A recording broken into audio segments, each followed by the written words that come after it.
ninyo, ang ating pinag-uusapan ay mga tungkol sa mga minana nating mga aral. Kasabihan o tradisyon. Mula sa mga matatanda. Ang ilan dito ay mahalaga, ang ilan ay hindi. Kaya kung mapapansin po natin na ang kahalagahan ng mga aral na ito ay hindi pantay-pantay. May dapat sundin, may dapat munang intindihin, at meron namang dapat ibaon na lang sa ating mga history books.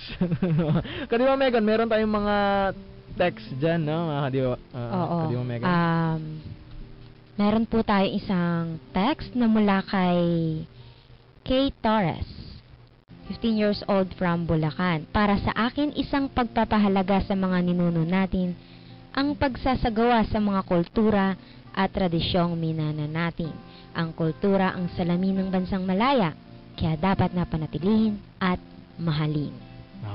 Napakagandang reflection. Nationalist. Oo. Napakaganda nung sinabi niya tungkol sa ating bansa. Na ang pagsunod sa kultura daw ay salamin ng isang bansang Malaya. Malaya lang ang bansang talagang ito, no, mga kadiwa. Totoo yun, no? Totoo talaga yun. Ang pagpapahalaga ng mga minana nating mga aral. At tulad din na nabanggit natin, medyo nakuha din ng ating texter yung idea natin na kasasabi lang kanina, no? Ang mga minana natin ito ay dapat sundin. Bagamat hindi naman pantay-pantay ang kahalagahan. May ilan na dapat sundin, may ilan na dapat muna nating intindihin, iangkop sa ating panahon, at may ilan namang dapat na talagang kalimutan. Meron pa yata tayong isa pa? Kadiwang Mervin, dito may isang katanungan. Ayan, katanungan. Ito po.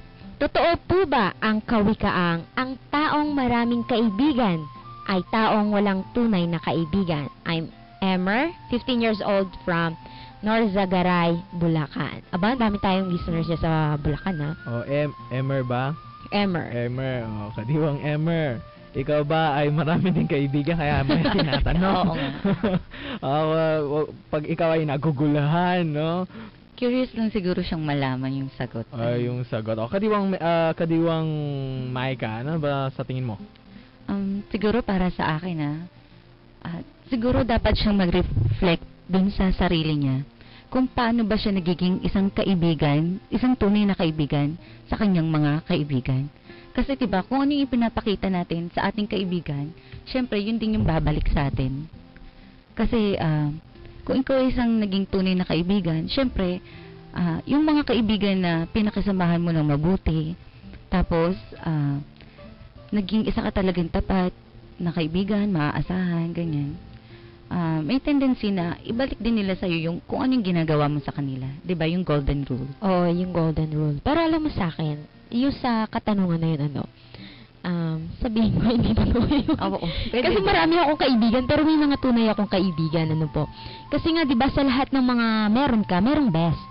Kasi, doon mo malalaman kung sa mga pagsasamang nangyayari sa inyo, sa mga panahong pinagsamahan ninyo, doon mo matetest kung yung isang tao ba ay tunay na kaibigan o nagbabalat kayo lamang o kaibigan ka kung meron lamang kailangan sa'yo.